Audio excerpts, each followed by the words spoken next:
नमस्कार बच्चों, कैसे हैं आप। उम्मीद है कि आप कुशल होंगे। बच्चों, आज हम 10वीं कक्षा का अर्थशास्त्र का अध्याय नंबर 4 करने जा रहे हैं और उस अध्याय का नाम है वैश्वीकरण एवं भारतीय अर्थव्यवस्था।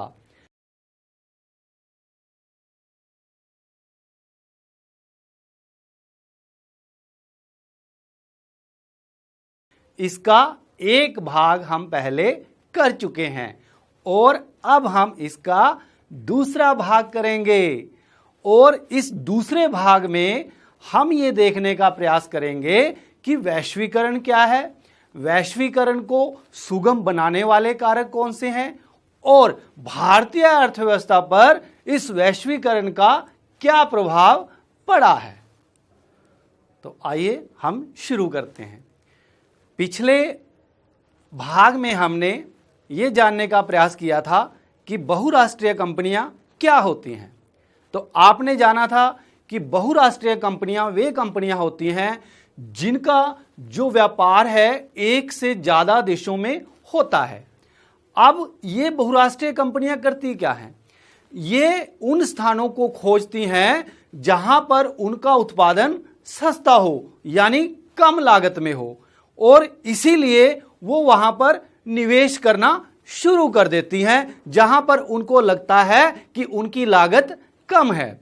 और जब वो निवेश करती हैं तो धीरे धीरे उनका जो व्यापार है, या दूसरे शब्दों में कह सकते हैं जो विदेशी व्यापार है, वो और बढ़ना शुरू हो जाता है। यानी विदेशी निवेश से विदेशी व्यापार बढ़ता चला जाता है। और ये जो विदेशी व्यापार है, आपने देखा ही है कि बहुराष्ट्रीय कंपनियों के द्वारा नियंत्रित और संचालित किया जाता है और इसका स्वामित्व इनके हाथों में होता है। अब धीरे धीरे क्या होता है, क्योंकि इन बहुराष्ट्रीय कंपनियों का क्या है कि एक से ज्यादा देशों में विस्तार है और इस प्रकार क्या हो रहा है कि एक देश का बाजार दूसरे बाजार से जुड़ा हुआ है। जैसे ये जो कंपनियां होती हैं, बहुराष्ट्रीय कंपनियां, ये क्या करती हैं, एक देश में तो इनका उत्पादन हो ही रहा होता है, वहां से जो सामान तैयार होता है वो दूसरे देशों में भी भेजते हैं और इसके साथ साथ यहां पर जो भी कार पुर्जे या अन्य प्रकार के जो भी पुर्जे तैयार किए जाते हैं वो भी दूसरे देशों में भेजे जाते हैं। और इस प्रकार क्या हो रहा है कि विश्व के जितने भी बाजार हैं वो आपस में जुड़ रहे हैं, उनका एकीकरण हो रहा है। और ये जो परस्पर विदेशों के साथ परस्पर जो संबंध है और जो बाजारों का एकीकरण है, यही वैश्वीकरण कहलाता है, यही ग्लोबलाइजेशन कहलाता है, क्योंकि विश्व के बाजार आपस में जुड़ रहे हैं। बहुराष्ट्रीय कंपनियां वैश्वीकरण की प्रक्रिया में मुख्य भूमिका निभा रही हैं। विभिन्न देशों के बीच अधिक से अधिक वस्तुओं और सेवाओं, निवेश और प्रौद्योगिकी का आदान प्रदान हो रहा है। पिछले कुछ दशकों की तुलना में विश्व के अधिकांश भाग एक दूसरे के अपेक्षाकृत अधिक संपर्क में आए हैं। वस्तुओं, सेवाओं, निवेशों और प्रौद्योगिकी के अतिरिक्त विभिन्न देशों को आपस में जोड़ने का एक और माध्यम हो सकता है और यह माध्यम है विभिन्न देशों के बीच लोगों का आवागमन। प्राय लोग बेहतर आय, बेहतर रोजगार एवं बेहतर शिक्षा की तलाश में एक देश से दूसरे देश में आवागमन करते हैं। अब हम ये जानने का प्रयास करेंगे कि वैश्वीकरण को संभव बनाने वाले कारक कौन कौन से हैं। अगर देखा जाए तो मुख्य रूप से 3 प्रमुख कारक हैं। पहला है प्रौद्योगिकी और वो भी तीव्र प्रौद्योगिकी, दूसरा है उदारीकरण और तीसरा है अंतरराष्ट्रीय संगठन जैसे विश्व व्यापार संगठन। अब सबसे पहले हम जो प्रौद्योगिकी है, तीव्र प्रौद्योगिकी है, उसकी हम बात करने जा रहे हैं और इसमें भी जो परिवहन प्रौद्योगिकी है हम उसकी बात करेंगे। आपने देखा होगा पहले क्या होता था, घोड़ा गाड़ी चलते थे या फिर छोटी सी कोई गाड़ी चलती थी, उसको बैल खींचते थे, परिवहन के वो साधन हुआ करते थे। खच्चर थी, गधा था, ठीक है, घोड़ा गाड़ी थी। तो इस प्रकार के जो साधन होते थे आने जाने के, आवागमन के, उस काल में या पुराने समय में पाए जाते थे। लेकिन उसमें बहुत ज्यादा समय लग जाता था। एक जगह से दूसरी जगह जाने में बहुत ही दिन लग जाते थे, और सामान लेकर के जाने में, चाहे आपने देखा होगा उस काल में, पहले समय में समुद्री जहाज भी होते थे, जब वो भी जाते थे तो वो भी एक देश से दूसरे देश में जाने में बहुत समय लगा देते थे, और सामान काफी दिनों के बाद पहुंचता था। लेकिन आज जो प्रौद्योगिकी है, जो परिवहन की तीव्र प्रौद्योगिकी है, उसकी वजह से क्या है, सामान एक देश से दूसरे देश में बड़ी आसानी से कुछ ही घंटों में पहुंच जाता है। हम एक उदाहरण लेते हैं, वस्तुओं के परिवहन के लिए कंटेनर। आप इस चित्र में देख रहे हैं, वस्तुओं को कंटेनरों में रखा गया है, जिससे इन्हें जहाजों, रेलों, वायुयानों एवं ट्रकों पर बिना क्षति के लादा जा सके। कंटेनरों से ढुलाई लागत में भारी बचत हुई है, और माल को बाजारों तक पहुंचाने की गति में वृद्धि हुई है। इसी प्रकार वायु यातायात की लागत में गिरावट आई है। परिणामतः वायु मार्ग से अपेक्षाकृत अधिक मात्रा में वस्तुओं का परिवहन संभव हुआ है।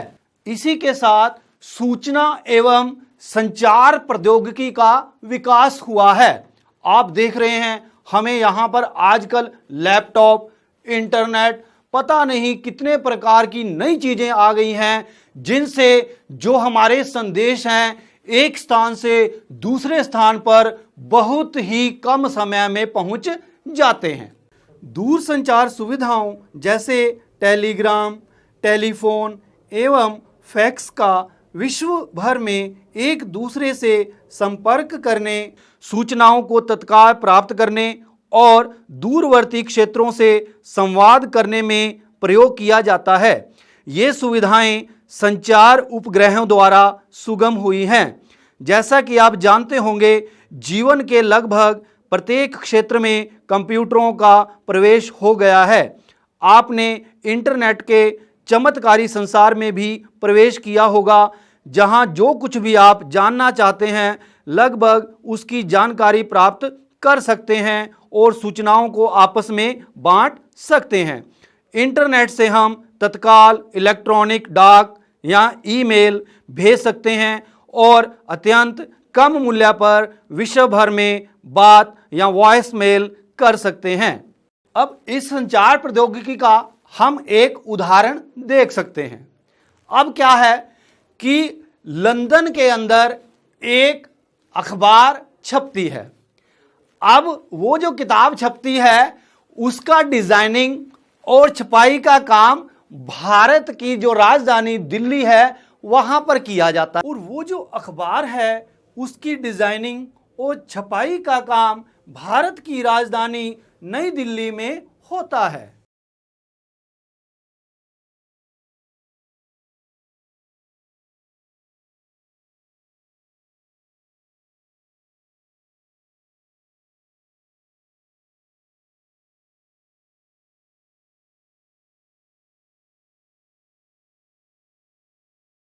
जो प्रकाशन सामग्री है वो लंदन स्थित कार्यालय में पहुंच जाती है, और इसी प्रकार जब भुगतान की बात आती है कि जो काम किया गया है उसका भुगतान कैसे होगा, वो भी लंदन के बैंक से इंटरनेट से दिल्ली के स्थित बैंक में पहुंच जाता है, और जिसने डिजाइन किया है उस कंपनी को उसका भुगतान हो जाता है। तो देखा आपने, संचार प्रौद्योगिकी की वजह से संसार आपस में जुड़ रहा है और वैश्वीकरण हो रहा है।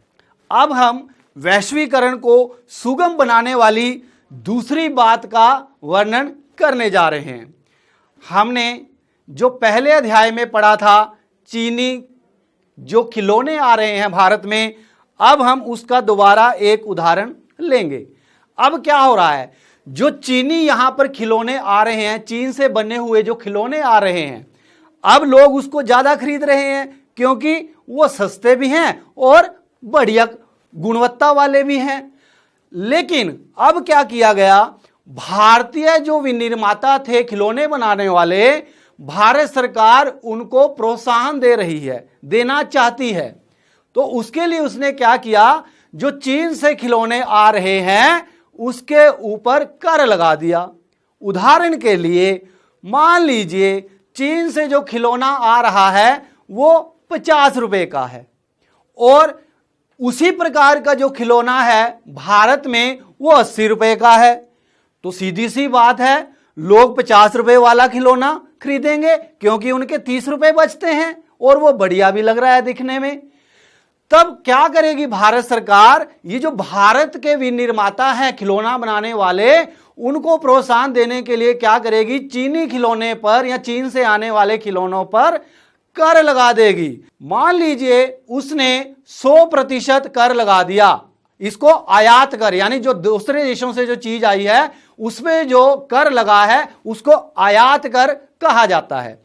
अब जब वो वस्तु भारत में पहुंची, जब उस पर कर लगा तो वो 50 रुपए थी और उतना ही उसके ऊपर कर लगा तो वो 100 रुपए की हो गई, जबकि भारतीय जो खिलौना है वो 80 रुपए में बिक रहा है। अब भारतीय क्या करेंगे, अब 100 रुपए में तो नहीं खरीदेंगे, वो तो 80 रुपए में खरीदेंगे क्योंकि 20 रुपए में अब उनको ज्यादा फायदा हो रहा है उसको लेने से।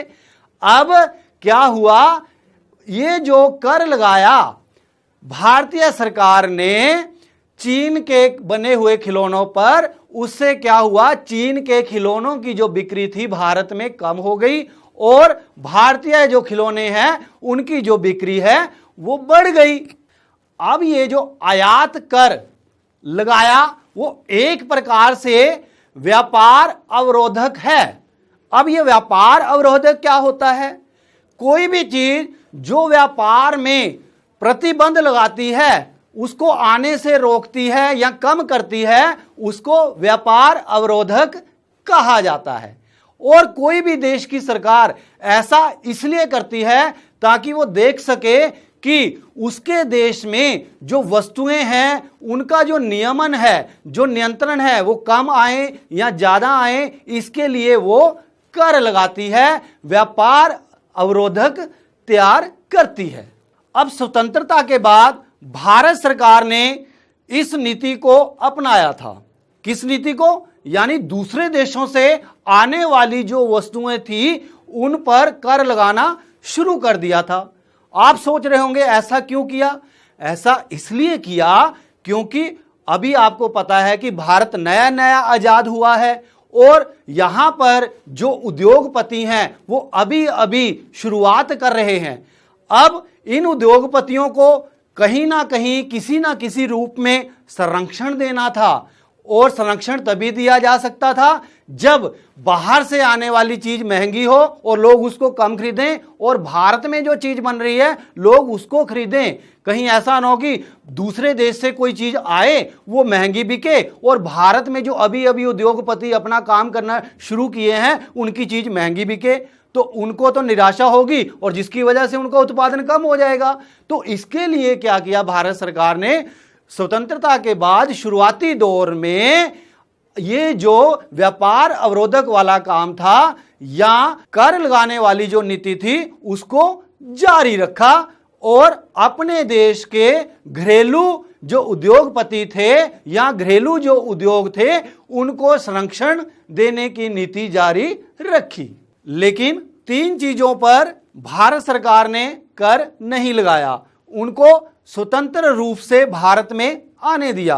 अब आपके दिमाग में प्रश्न उठ रहा होगा कि वो 3 चीजें कौन कौन सी थी। तो पहली थी उर्वरक, दूसरा था मशीनरी और तीसरा था पेट्रोलियम। अब ये भी आपके दिमाग में प्रश्न उठ रहा होगा कि ये तीनों चीजें ही क्यों, क्योंकि उस समय इनका उत्पादन भारत में नहीं होता था या ना के बराबर होता था, लेकिन इनकी आवश्यकता उस समय बहुत ज्यादा थी और इसीलिए इनको स्वतंत्र रूप से भारत में आने दिया ताकि भारत की जो अर्थव्यवस्था है वो पूरी तरह अच्छी तरह से पटरी पर आ जाए। 1991 से भारत सरकार ने अपनी नीतियों में परिवर्तन कर लिया है।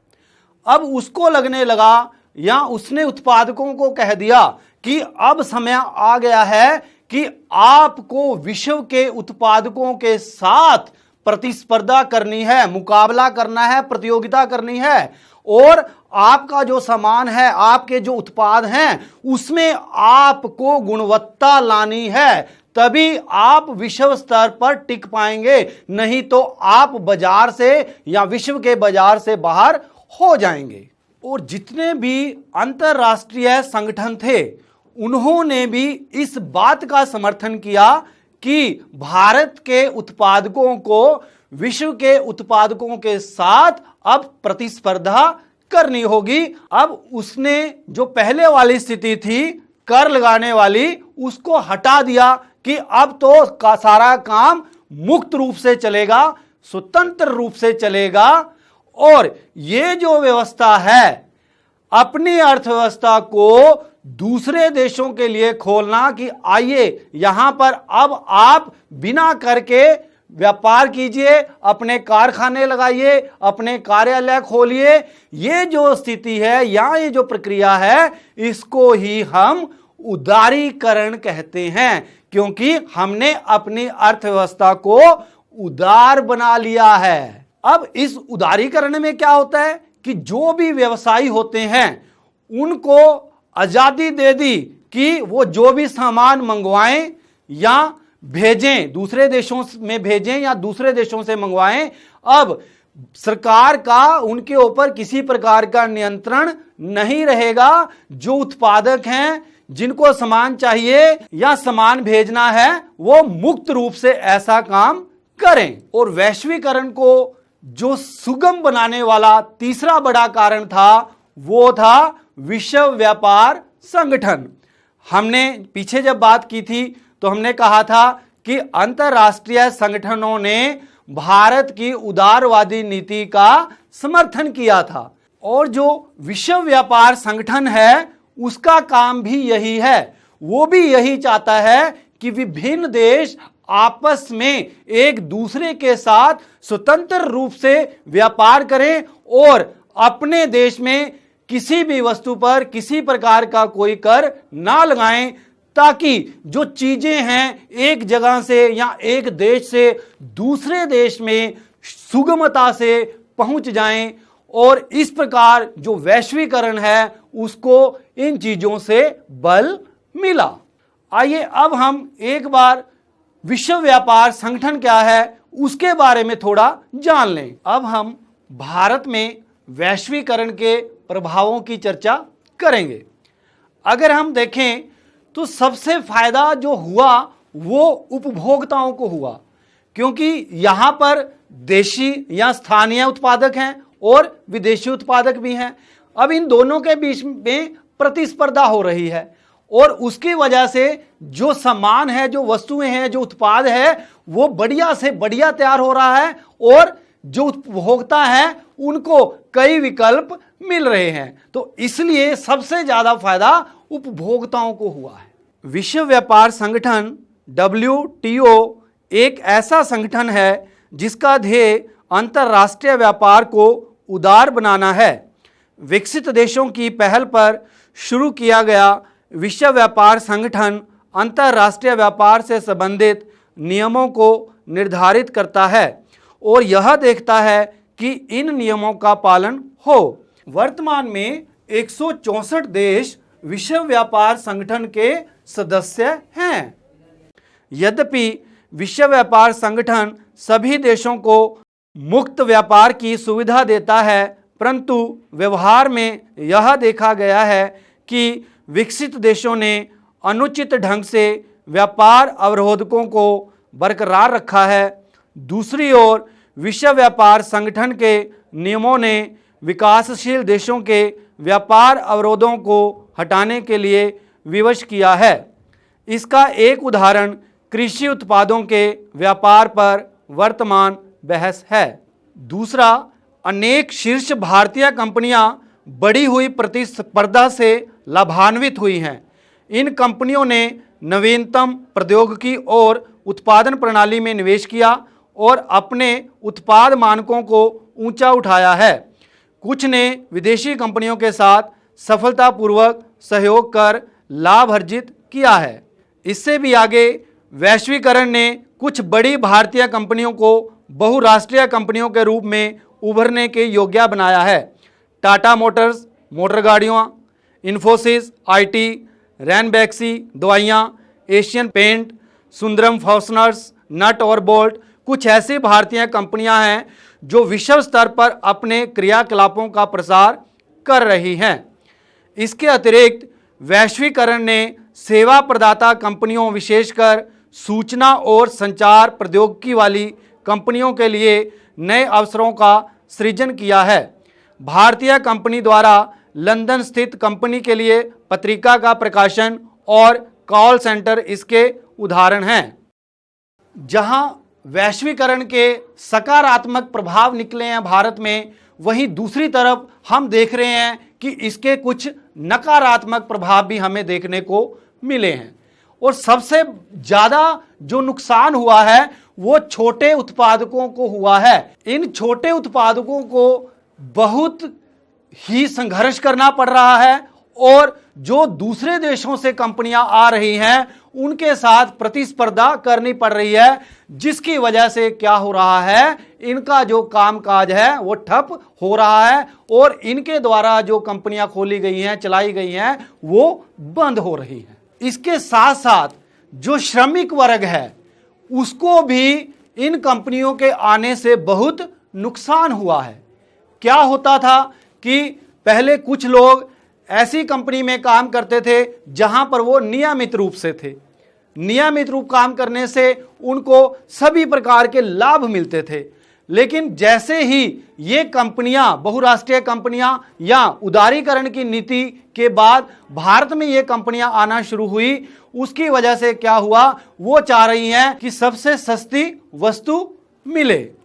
अब जो भारतीय कंपनियां हैं वो कच्चे माल में तो कमी नहीं कर सकती, वो तो उनको उसी कीमत पे ही खरीदना होगा। लेकिन वो क्या करती हैं, ये जो श्रम है उसकी लागत को कम करने का प्रयास करती हैं। वो क्या करती हैं, जो उसका नियमित रूप है उसको अनियमित रूप में बदल देती हैं। यानी जो श्रमिक पक्के तौर पर काम कर रहा था और पूरे लाभ ले रहा था, अब उसको अनियमित कर देते हैं और जिसकी वजह से उसको पूरे लाभ नहीं मिल पाते और उसका जो जीवन स्तर है वो पहले से अधिक संघर्षपूर्ण हो चुका है और उसको कम फायदा हो रहा है। अब इन नकारात्मक प्रभावों के चलते हुए भारत में क्या हो रहा है, न्याय संगत वैश्वीकरण के लिए संघर्ष हो रहा है।